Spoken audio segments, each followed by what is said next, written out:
안녕하세요. 일본의 소식을 쉽고 빠르게 간추려서 전해드리는 오늘의 일본입니다. 2월 21일 일요일 오전 뉴스 보내드리겠습니다. NHK 보도에 따르면 20일 도쿄에서 327명, 카나가와 131명, 사이타마 121명, 치바 123명, 오사카 94명, 후쿠오카 71명의 감염이 확인되는 등 총 1234명의 확진 판정을 받은 것으로 파악되었습니다. 일본 내 감염이 확인된 사람은 42만 4,568명이며 요코하마항 크루즈선을 포함하면 총 42만 5,280명이 감염된 것으로 파악되었습니다. 한편 도쿄에서 27명, 사이타마에서 10명, 카나가와에서 7명, 홋카이도에서 6명 등 총 78명의 사망이 발생하였으며 누적 사망자는 일본 내 감염이 7,443명, 요코하마항 크루즈선을 포함하면 총 7,456명이 되었습니다. 한편 18일 전국에서는 속보치로 43,182건의 검사가 실시되었습니다.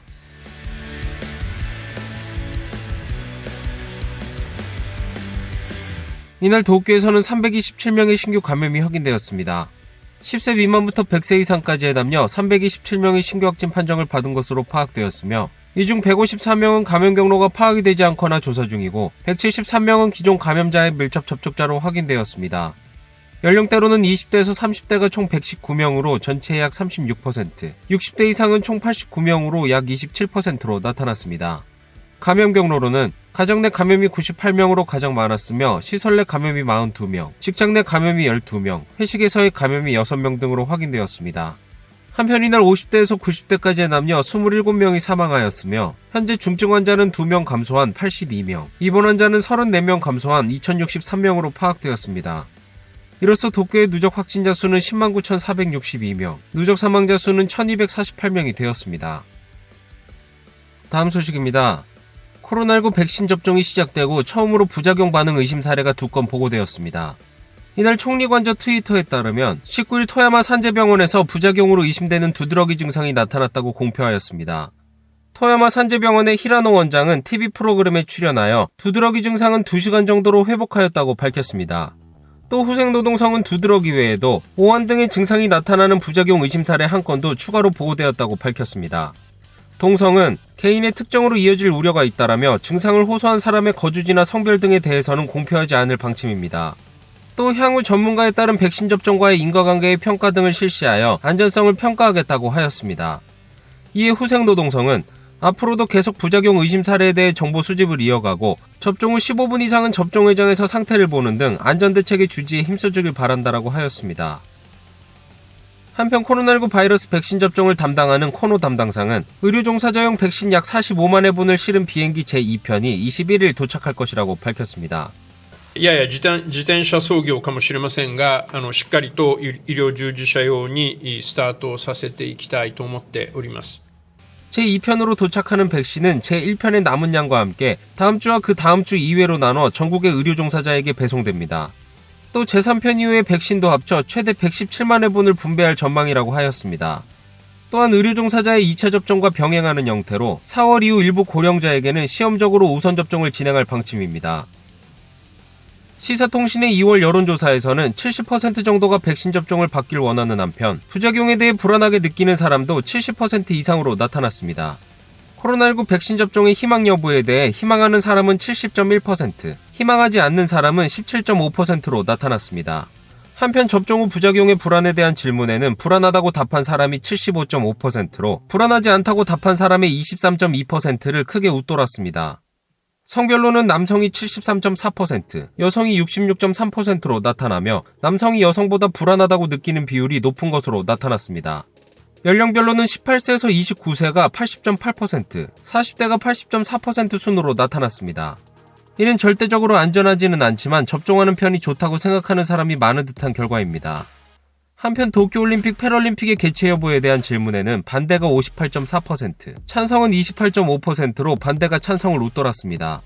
반대의 이유로는 코로나19가 수습되지 않을 것이다가 67.9%로 가장 많았으며 감염 대책을 하더라도 완전히 막을 수 없다가 67%로 그 뒤를 이었습니다. 다음 소식입니다.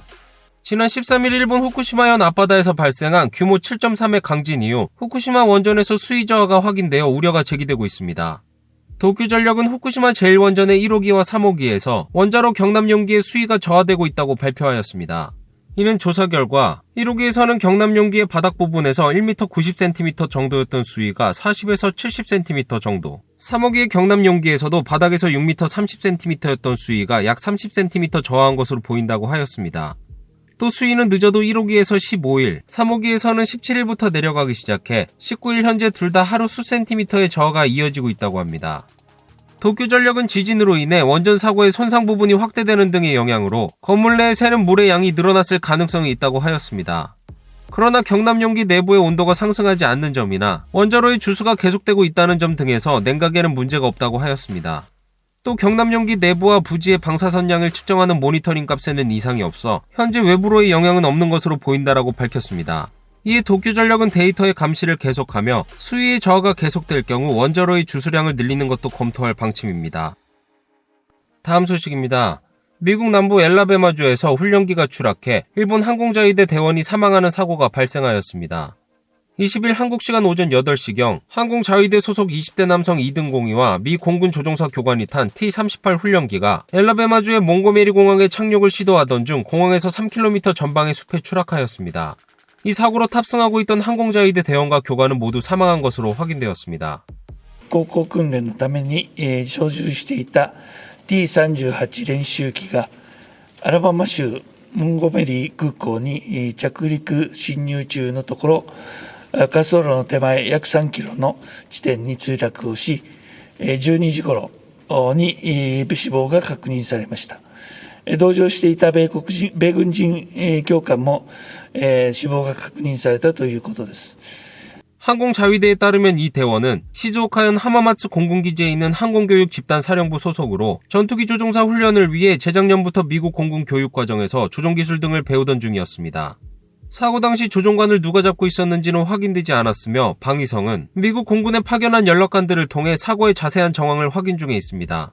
이날 키시 방위상은 회견에서 장래가 기대되는 젊은이와 미국 교관이 사망한 것은 통한의 극치라며 비행안전을 확보하는 데 전력을 기울이겠다고 하였습니다. 다음 소식입니다.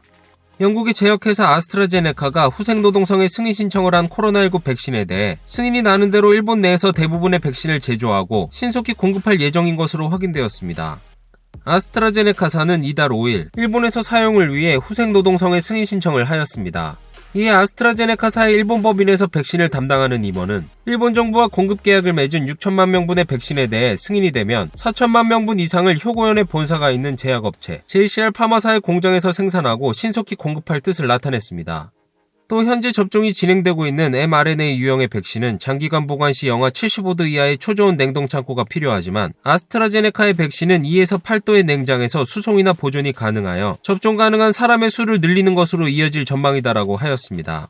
한편 남아공에서 확인된 변이 바이러스에 대해 효과가 한정적이라는 관측에 대해서는 아직 데이터가 모이지 않아 평가는 어렵다. 다만 올해 가을에서 겨울을 목표로 변이 바이러스에도 대응이 가능한 새로운 백신의 준비가 진행 중이다라고 하였습니다.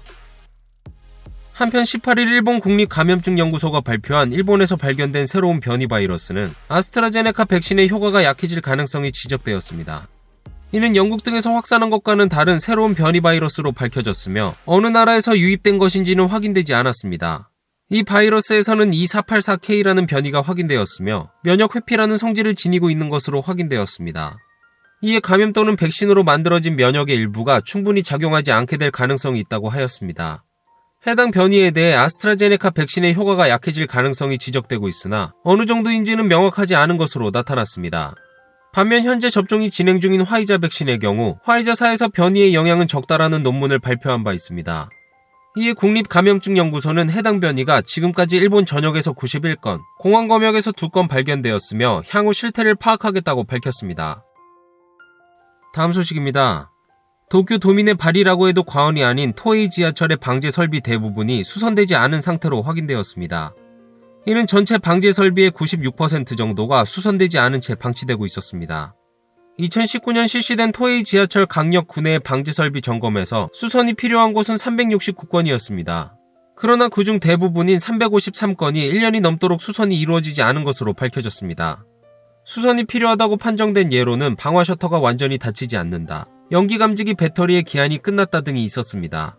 이에 도쿄도 교통국의 담당자는 2021년 6월 말까지 수선을 완료하겠다라고 하며 조직 내에서 연계가 불충분하였다. 제휴를 강화해 재발 방지에 노력하겠다라고 하였습니다.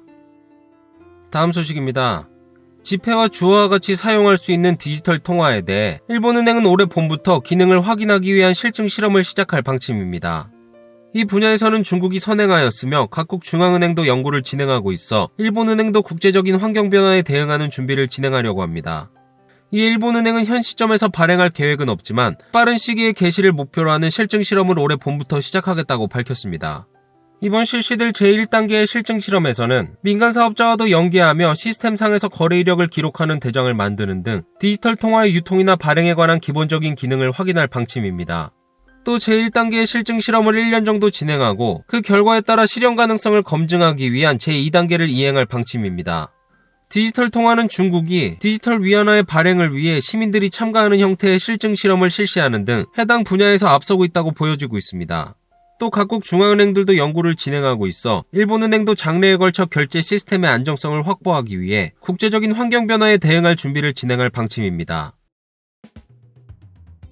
오늘의 일본 소식은 여기까지입니다. 시청해주셔서 감사드리며 즐거운 하루 되시길 바라겠습니다.